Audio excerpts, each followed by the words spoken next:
Quel bilan tiré de la matinée, David? Pas de gros pépins à Bruxelles?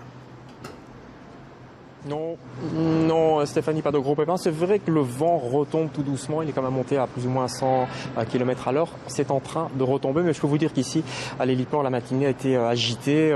Les camions sont beaucoup sortis. On dénombre, au moment où je vous parle, 62 interventions depuis 8 heures ce matin. 62 interventions, mais des petites interventions, vous l'avez dit, pour des petits dégâts. Toutes les camionnettes d'ailleurs sont encore dehors, ce qu'on appelle les camionnettes petits services. J'ai à côté de moi Pierre Meys, qui est le porte-parole des pompiers. Alors Pierre Meys, c'est quoi des petites interventions ?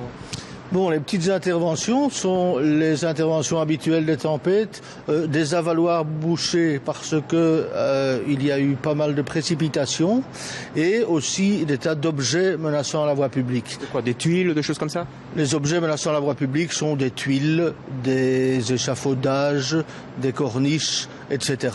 Donc des enseignes lumineuses parfois aussi qui sont mal attachées ou qui sont vétustes.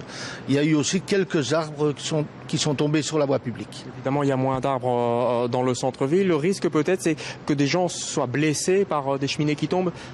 C'est le risque principal et on appelle d'ailleurs objet menaçant la voie publique et le public, c'est tout ce qui est en façade avant, dans les rues, etc. Les autres interventions seront faites également, mais après. Donc on va faire les interventions en fonction de leur urgence. Est-ce qu'il y a aussi des inondations de caves, par exemple, je pense aux avaloirs bouchés, qui pourraient provoquer des inondations ?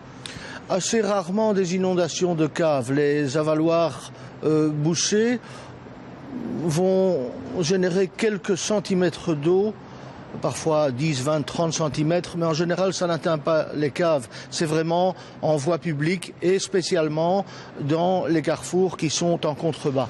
Voilà, toute dernière question. Pierre Meys, est-ce que c'est exceptionnel ou c'est quelque chose d'assez courant finalement, cette tempête ? Non, ces petites tempêtes sont assez courantes. On en a connu pas mal ces derniers temps. Ce n'est pas une grosse tempête. Elle est d'ailleurs en train de sortir de la région bruxelloise. On est en queue de tempête, comme on dit. Voilà. Donc on a très bien géré les interventions. On n'a pas eu besoin de personnel supplémentaire. Voilà, merci beaucoup Pierre Meys. En tout cas, pour Bruxelles et la région bruxelloise, c'est un petit peu différent du côté du nord de Bruxelles. Vous allez le voir sur ces images. Au niveau de l'A12, c'est donc l'autoroute qui relie Bruxelles à Anvers. Là, il y a eu ce matin 3 arbres qui sont tombés sur la chaussée, entraînant la coupure de la chaussée pendant une bonne demi-heure. Les pompiers sont aussi là intervenus. Donc coupure dans la direction de Bruxelles. Dans l'autre sens, toujours au niveau de Metz, plusieurs arbres également sont tombés sur la chaussée. Mais la situation se rétablit petit à petit.